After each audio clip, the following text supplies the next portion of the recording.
voyez ça? C'est le temps. C'est la seule ressource qui va que dans un sens. Elle fait qu'avancer, ça veut dire qu'on peut que le perdre. C'est pour ça qu'aujourd'hui, on va vous partager 10 astuces pour l'optimiser, en commençant par la première astuce, le temps de sommeil. Le sommeil, c'est ce qui doit se positionner devant tout. C'est ça qui te donne ta vitalité. Si tu dors mal, bah tu seras mal. Première règle pour tout le monde, c'est 8 heures de sommeil par nuit. Ensuite, il va falloir de la régularité. Établis une heure à laquelle te coucher, par exemple 23 h, et laisse-toi 15 minutes de marge, donc couche-toi entre 22h45 et 23 h. Ensuite, mets également une horaire à laquelle tu vas te lever. Donc pareil, laisse-toi 15 minutes de marge, donc tu vas te lever entre 7h30 et 7h45 pour avoir globalement 8 heures de sommeil. Le fait de régulariser ton sommeil, ça permet à ton cerveau de comprendre qu'à telle heure, c'est l'heure d'aller se coucher, et qu'à telle heure, il faut se lever. Ça facilitera l'endormissement et le réveil. Donc tu auras un sommeil de bien meilleure qualité.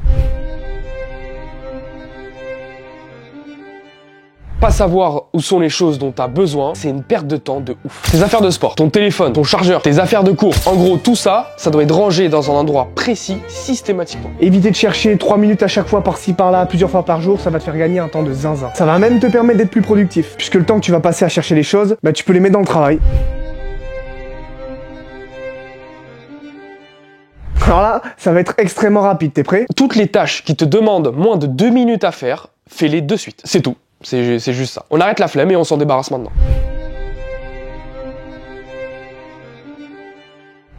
Arrête de scroller pour voir des culs. Les réseaux sociaux, faut bien le comprendre, c'est à la fois la pire et la meilleure invention du monde. Tu peux également décider de t'en servir pour apprendre dans les domaines dans lesquels tu veux vraiment progresser. YouTube, Insta, TikTok, ça peut clairement servir de moteur de recherche. Tu veux une info sur tel ou tel sujet, bah tu tapes dans la barre de recherche ou alors tu vas voir un compte qui traite le sujet que tu recherches. Il y a vraiment énormément de trucs utiles sur les plateformes pour ton développement personnel. C'est une méthode qui consiste à se fixer des tranches horaires spécifiques pour des tâches précises. Exemple, le lundi de 8h à 14h30, c'était en cours. À 15h30, c'est entraînement à la salle jusqu'à 16h30. Et de 17h15 à 19h, c'est révision des cours et après repos soldat. Ça, c'est la journée type du lundi et chaque jour de la semaine doit être organisé de la même façon. Une tranche horaire pour chaque tâche. Pas savoir ce que tu vas faire, c'est perdre du temps à réfléchir quoi faire. Réfléchis à des choses qui servent vraiment à rien ou qui sont très peu utiles. Genre les morning routines qui durent 1h30 avec douche froide, méditation, symbiose avec le soleil et l'oxygène en position scorpion. Stop! T'as perdu 1h30 qui aurait pu te servir à travailler sur l'essentiel de ton objectif. Pose-toi une seule question. Quelle tâche me demande plus de temps qu'elle ne m'apporte de résultats? Ça veut pas dire que les morning routines c'est nul. Ça veut simplement dire que tu dois te demander si ce que tu fais c'est vraiment utile pour tes résultats. Et ça, c'est propre à chacun.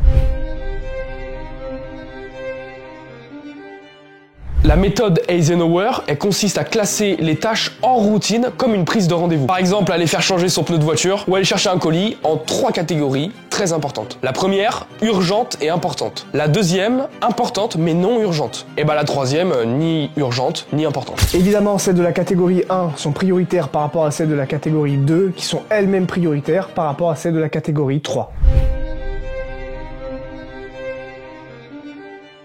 Bon, c'est inutile de vous rappeler les nombreux bienfaits de l'activité physique, tellement il y en a. Mais vous devez trouver minimum 2 à 3 jours par semaine qui seront espacés d'un jour de repos où vous faites une séance de sport de 45 minutes à 1 heure. Suivez un programme bien spécifique en salle ou à domicile qui vous fera travailler de préférence l'ensemble du corps avec, si possible, le moins de matériel. Et pour ça, vous avez le Raptor qui propose de très bons programmes sportifs qui s'harmonisent très bien avec la vie quotidienne. On est désolé de vous le dire, ça va être très cru, mais apprendre à dire non aux gens, c'est essentiel pour pas te faire bouffer ton temps. Ça veut pas dire ne pas les aider, ça veut dire savoir si aller à cette soirée, c'est vraiment une priorité. N'est-ce pas? Ça veut dire non à cette fille qui t'a friendzone quand elle te propose d'aller au Starbucks ou d'aller en ville pour te parler de ses problèmes de couple. Elle veut pas se mettre en couple avec toi, alors arrête de gaspiller ton temps.